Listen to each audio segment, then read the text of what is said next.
Bonjour, l'objectif de cette vidéo est de vous présenter les différents calculs de probabilité.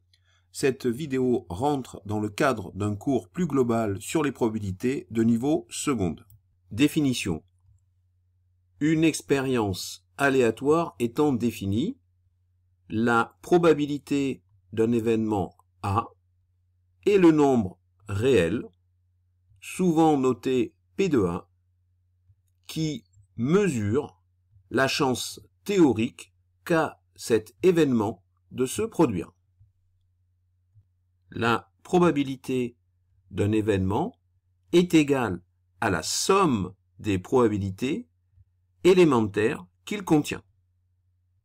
Si l'événement A est égal à E1, E2, ainsi de suite jusqu'à En, donc ici ce sont tous les événements élémentaires qui constituent donc l'événement grand A, alors probabilité de A par définition est égale à la probabilité élémentaire de 1 plus la probabilité élémentaire de 2 plus ainsi de suite jusqu'à ajouter encore la probabilité élémentaire En. Bien voilà, on a ici une définition générale de ce qu'est la probabilité d'un événement grand A. On va voir un exemple maintenant pour mettre en pratique la définition que l'on vient de voir. On lance un dé pipé, c'est-à-dire un dé truqué à 6 faces. On obtient la loi de probabilité suivante. On peut constater que pour obtenir le numéro 1, eh bien, on a 10% de chance avec ce dé. Pour obtenir le numéro 2, on a aussi 10% de chance. De même que pour obtenir le numéro 3, on a 10% de chance. Par contre, pour obtenir le numéro 4, on a 20% de chance. Pour obtenir le numéro 5, on a 20% de chance. Et pour obtenir le numéro 6, on a 30% de chance.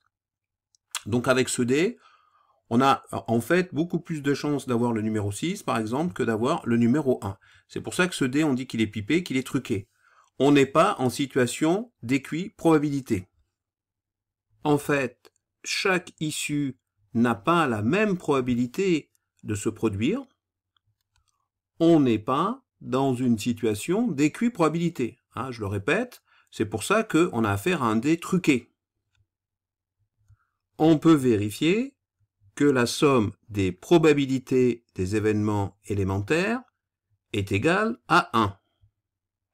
On a bien la probabilité de 1, plus la probabilité de 2, plus la probabilité de 3, plus la probabilité de 4, plus la probabilité de 5, plus la probabilité de l'événement élémentaire 6, qui est égale à 0,1, plus 0,1, plus 0,1, plus 0,2, plus 0,2, plus 0,3, c'est-à-dire 0,1 plus 0,1 plus 0,1, ça fait 0,3, 0,3 plus 0,3, 0,6, 0,2 plus 0,2, ça fait 0,4, 0,6 plus 0,4, ça nous donne bien 1.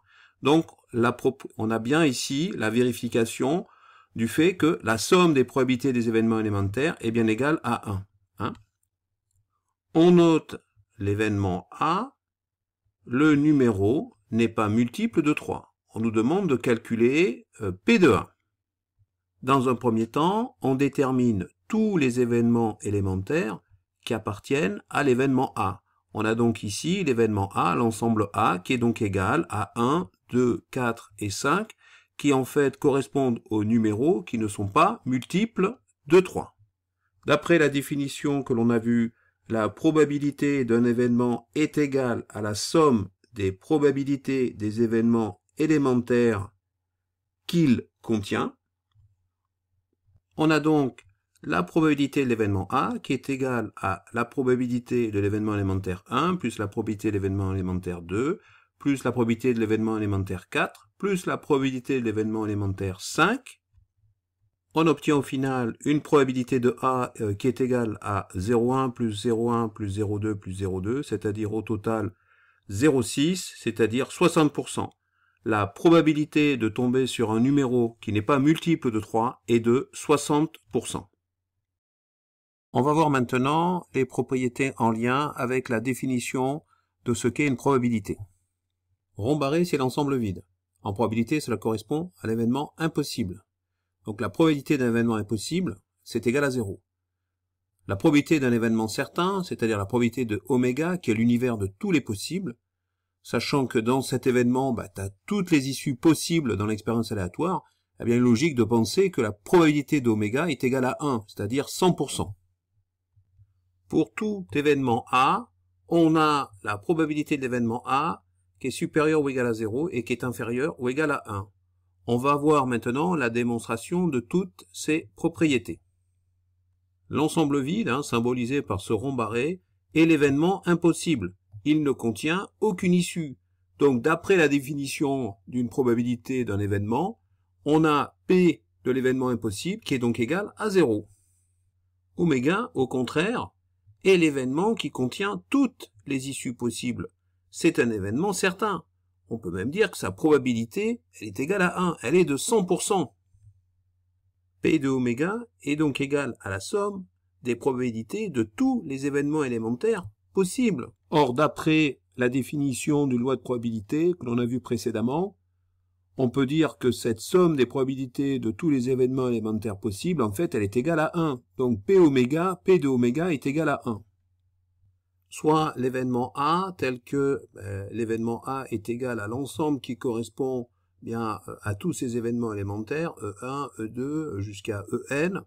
D'après la définition de la probabilité d'un événement, on a probabilité de A qui est égale à la somme de toutes ces probabilités élémentaires, c'est-à-dire P de E1 plus P de E2 plus ainsi de suite jusqu'à P de En. D'après la définition d'une loi de probabilité qu'on a déjà vue, toutes ces probabilités élémentaires, en fait, correspondent à des réels positifs ou nuls. On peut donc en déduire que la probabilité de l'événement A est donc supérieure ou égale à 0. De plus, A ne contient qu'une partie des issues de oméga. Donc, automatiquement, la probabilité de l'événement A est inférieure ou égale à la probabilité de l'événement oméga. Et comme la probabilité de l'événement oméga est égale à 1, on peut donc en déduire que la probabilité de l'événement A est inférieure ou égale à 1. Donc ça y est, on a effectué toutes les démonstrations de chaque propriété. On va voir maintenant une propriété en lien avec une situation d'équiprobabilité. Dans une situation d'équiprobabilité, on a déjà vu ça, c'est lorsque toutes les probabilités des événements élémentaires sont égales. La probabilité d'un événement A est P de A est donc égale au nombre d'issues favorables à l'événement A divisé par le nombre total d'issues possibles. On va voir maintenant la démonstration de cette propriété. Soit n, le nombre total d'issues possibles. Oméga, l'univers des possibles dans notre expérience aléatoire. Puisqu'il y a équiprobabilité, chacun des n événements élémentaires constituant oméga a pour probabilité 1 sur n. En effet, on sait, d'après la définition de la loi de probabilité, que la somme des probabilités des n événements élémentaires est égale à 1. On a bien 1 sur n plus 1 sur n plus ainsi de suite 1 sur n fois. Eh bien ça c'est égal à n fois 1 sur n et tout ça c'est bien égal à 1. L'événement A est constitué des événements élémentaires E1, E2, ainsi de suite jusqu'à EK, où E1, E2, ainsi de suite EK sont les K événements élémentaires. Donc P de A est égal à P de E1, probabilité de l'événement élémentaire E2, plus ainsi de suite probabilité d'événement élémentaire EK, Donc la probabilité d'événement A est égale à K fois 1 sur n, c'est-à-dire K sur n, et on obtient bien la formule probabilité d'événement A qui est égale en situation d'équiprobabilité au nombre d'issues favorables à A divisé par le nombre total d'issues possibles. On va voir maintenant un exemple pour illustrer cette formule sur l'équiprobabilité. On lance un dé à 6 faces, numéroté de 1 à 6.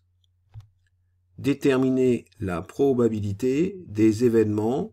Alors, grand A, c'est obtenir un nombre pair, grand B, obtenir un multiple de 3, et grand C, l'événement C, obtenir le nombre 2. L'univers des possibles, c'est oméga qui est égal à 1, 2, 3, 4, 5 et 6. Oméga possède 6 événements élémentaires et QI probables, puisque, bon, a priori, on a un D qui n'est pas truqué, donc on considère que chaque événement élémentaire, obtenir la phase 1, obtenir la phase 2, ou obtenir la phase 3, ou obtenir la phase 4, ou obtenir la phase 5, ou la phase 6, sont chacun des événements équiprobables. Chaque événement élémentaire a pour probabilité 1 sur 6, 1 sixième. On a l'événement A qui correspond à l'ensemble A, qui est donc égal à 2, 4 et 6, ce sont les phases qui sont paires. B, l'ensemble B est égal à 3 et 6, les multiples de 3, donc ici on a modélisé donc l'événement B, et l'événement C est modélisé par un ensemble C qui a pour unique élément 2, qui est donc un événement élémentaire. D'où, en appliquant la formule d'équiprobabilité qui nous dit que la probabilité d'un événement A est égale au nombre de cas favorables, nombre d'issues favorables à l'événement A divisé par le nombre d'issues total possible, eh bien j'obtiens P de A égale 3 divisé par 6, P de B égale 2 sixièmes, 2 divisé par 6, et P de C est égal à 1 sixième. On va voir maintenant la propriété suivante.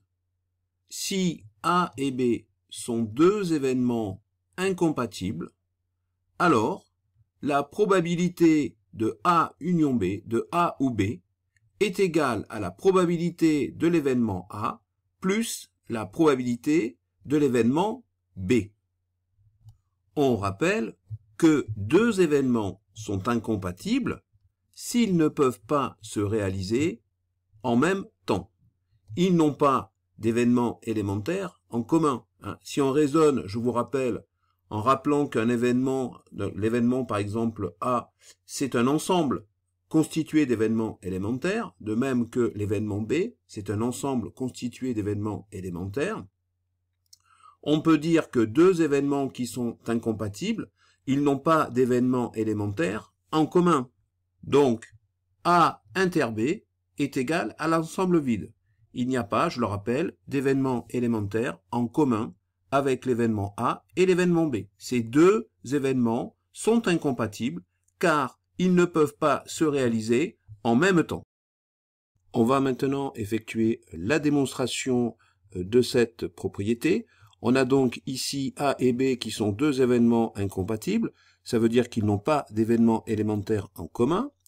L'événement A est constitué de n événements élémentaires, x1, x2 et ainsi de suite jusqu'à xn. L'événement B est constitué de p événements élémentaires, y1, y2, jusqu'à le tout jusqu'à yp. L'événement A ou B, qui correspond à l'ensemble A union B, est donc constitué de n plus p événements élémentaires, c'est-à-dire x1, x2 jusqu'à xn, puis y1, y2, jusqu'à yp. L'on sait que la probabilité d'un événement est égale à la somme des probabilités des événements élémentaires qu'il contient. On a donc la probabilité de l'événement A ou B qui est donc égale à la probabilité de l'événement élémentaire x1 plus la probabilité de l'événement élémentaire x2 plus ainsi de suite plus la probabilité de l'événement xn, la probabilité de l'événement élémentaire xn, plus la probabilité de l'événement élémentaire y1, plus la probabilité de l'événement élémentaire y2, et ainsi de suite, jusqu'à la probabilité de l'événement élémentaire yp. On a donc la probabilité de l'événement A ou B, qui est égale à la probabilité de l'événement A, plus la probabilité de l'événement B. On a donc ainsi démontré cette fameuse formule que l'on a vue dans la propriété précédente. On va voir maintenant la propriété suivante. Si A et B sont deux événements, on a alors la probabilité de l'événement A ou B, la probabilité de A union B, qui est égale à la probabilité de l'événement A plus la probabilité de l'événement B, moins la probabilité de l'événement A et B, on dit aussi la probabilité A inter B. On va voir maintenant la démonstration de cette propriété. On a ici un schéma qui symbolise donc l'événement A et l'événement B. On voit qu'a priori ces deux événements ne sont pas incompatibles car ils ont des issues communes. notons C, l'événement composé des issues qui réalisent A, mais pas B. Comme C et B sont incompatibles, on a probabilité de C union B, probabilité de C ou B, qui est donc égale à la probabilité de C plus la probabilité de B. C'est la propriété que l'on a vue précédemment. Or, on voit bien que C union B, qui correspond donc à toute cette zone assurée, est bien égal à A union B. Donc, probabilité de A union B, probabilité de A ou B, est égale à la probabilité de l'événement C plus la probabilité de l'événement B. De plus, l'événement C et l'événement A et B, A inter B, sont incompatibles. Donc, probabilité de C union A inter B est donc égale à la probabilité de C plus la probabilité de A inter B, la probabilité de A et B. Or, C union A inter B est égal à l'événement A. L'événement C union A inter B, c'est égal en fait à l'événement A. Donc, probabilité de l'événement A, je remplace l'événement A donc par cette expression, est égale à la probabilité de l'événement C plus la probabilité de A inter B, la probabilité de l'événement A et B. On a vu que la probabilité de A union B, la probabilité de A ou B est égale à la probabilité de l'événement C plus la probabilité de l'événement B. On a vu que la probabilité de l'événement A était égale à la probabilité de l'événement C plus la probabilité de l'événement A et B, A inter B. On peut donc écrire que la probabilité de l'événement C est donc égale à la probabilité de l'événement A moins la probabilité de l'événement A inter B, la probabilité de l'événement A et B. Je remplace l'expression de la probabilité de C que j'ai trouvée, qui est égale à la probabilité de A moins la probabilité de A inter B. Je remplace donc cette expression dans la formule numéro 1. Je vais remplacer ici probabilité de C par probabilité d'événement A moins probabilité d'événement A et B. Et j'obtiens au final probabilité de l'événement A ou B, probabilité de A union B, qui est donc égale à probabilité de l'événement A plus la probabilité de l'événement B, moins la probabilité de l'événement A et B, moins la probabilité de l'événement A inter B. Donc ça y est, je viens de démontrer la formule de la propriété que je viens de vous présenter. On peut maintenant faire la remarque suivante. Si A et B sont deux événements incompatibles, alors on sait que A et B, que l'ensemble A inter B est égal à l'ensemble vide, et que donc la probabilité de l'événement A et B, la probabilité de A inter B, est donc bien égale à 0. Donc si on applique la formule que l'on vient de démontrer, on a probabilité de A union B, probabilité de l'événement A ou B, qui est donc égale à la probabilité de l'événement A plus la probabilité de l'événement B, moins la probabilité de l'événement A et B, la probabilité A inter B. On sait que vu que nos deux événements sont incompatibles, on sait que cette probabilité, elle vaut 0. Et donc, je retrouve une formule, la probabilité de A union B, qui est égale à la probabilité de l'événement A plus la probabilité de l'événement B. Ça c'est la probabilité de A ou B, eh bien on retrouve cette formule pour deux événements qui sont incompatibles, une formule que l'on avait précédemment démontrée. Or, on voit bien que donc la formule que l'on vient de démontrer, probabilité de A union B qui est égale à la probabilité de l'événement A plus la probabilité de l'événement B moins la probabilité de l'événement A et B, eh bien elle englobe une autre propriété que l'on avait déjà démontrée. On va voir maintenant un exemple pour mettre en application la propriété importante que l'on vient de voir. Alors, dans une classe de 30 élèves, 50% ont vu Shrek, 40% ont vu Kung Fu Panda, et 30% ont vu Shrek et Kung Fu Panda. Déterminer la probabilité qu'un élève pris au hasard dans la classe ait vu Shrek ou Kung Fu Panda. Chaque terme a son importance. Le « et » doit être traduit par intersection et ou par union. On les a ainsi repérés dans l'énoncé. Soit S l'événement avoir vu Shrek, soit K l'événement avoir vu Kung Fu Panda. Donc d'après les données de l'énoncé, on a la probabilité de tomber sur un élève qui a vu le film Shrek qui est de 50%, 0,5.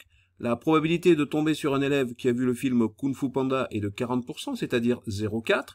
Et la probabilité de tomber sur un élève qui a vu Shrek et Kung Fu Panda est de 30%, c'est-à-dire 0,3. On applique maintenant la formule, la probabilité de S ou K, la probabilité de S union K, la probabilité de tomber sur un élève qui a vu Shrek ou qui a vu le film Kung Fu Panda est donc égale à la probabilité d'événement S, c'est-à-dire la probabilité de tomber sur un élève qui a vu Shrek, plus la probabilité de tomber sur un élève qui a vu Kung Fu Panda, moins la probabilité d'un élève qui a vu Shrek et Kung Fu Panda. Cela donne au final une probabilité de tomber sur un élève qui a vu Shrek ou Kung Fu Panda, qui est égale à 0,5 plus 0,4 moins 0,3. Ça, c'est égal en fait à 0,6, qui nous donne au final 60%. Donc, la probabilité de tomber dans cette classe sur un élève qui a vu Shrek ou Kung Fu Panda, cette probabilité est de 60%. Ainsi, la probabilité qu'un élève pris au hasard dans la classe ait vu Shrek ou Kung Fu Panda est de 60%. Il est donc important dans chaque exercice de marquer clairement votre conclusion. Propriété. Soit A un événement d'un univers oméga. On a fait ici le schéma. L'événement contraire de A est l'événement formé des issues qui ne réalisent pas A. On le note A bar. L'on a donc probabilité de A bar qui est égale à 1 moins probabilité de l'événement A. Donc voilà la nouvelle formule que l'on va maintenant démontrer. L'on a A inter A bar qui est égal à l'ensemble vide. En fait, l'événement A et son contraire, c'est-à-dire A bar, sont des événements incompatibles. Ils ne peuvent pas se réaliser en même temps. On a donc probabilité de A ou A bar qui est égale à probabilité de A plus probabilité de A bar. Et A ou A bar, eh bien, c'est oméga. Donc on a la probabilité de A ou A bar qui est égale à la probabilité d'oméga qui est égale à 1. On a donc probabilité de A plus probabilité de A bar qui est égale à 1, et ça c'est équivalent à écrire que probabilité de A bar est égale à 1 moins la probabilité de l'événement A. Donc ça y est, on a démontré la fameuse formule. On va voir maintenant un exemple pour mettre en pratique la formule que l'on vient de démontrer. On jette une pièce de monnaie truquée de telle manière qu'elle retombe sur pile 2 fois sur 3. On appelle A l'événement la pièce retombe sur pile et l'événement B, la pièce retombe sur face. On nous demande de déterminer la probabilité de l'événement B. D'après les données de l'énoncé, on a la probabilité de l'événement A qui est égale à 2 sur 3. C'est égal à 2 tiers. Or, l'événement B est le contraire de l'événement A. B est égal à A bar. Donc, la probabilité de l'événement B est égale à la probabilité de l'événement A bar, qui est égale, d'après la formule que l'on a démontrée précédemment, cette probabilité de l'événement A bar est donc égale à 1 moins probabilité de l'événement A. On obtient au final la probabilité de l'événement B, c'est-à-dire la probabilité que la pièce retombe sur face, est égale à 1 moins 2 tiers, c'est-à-dire 1 tiers, une chance sur 3 que la pièce retombe sur face. Et bien voilà, c'est la fin de cette vidéo, j'espère qu'elle vous a plu. N'hésitez pas avec le petit pouce bleu, ça fait toujours plaisir, et je vous dis à bientôt sur ma chaîne YouTube Skol Mathématiques.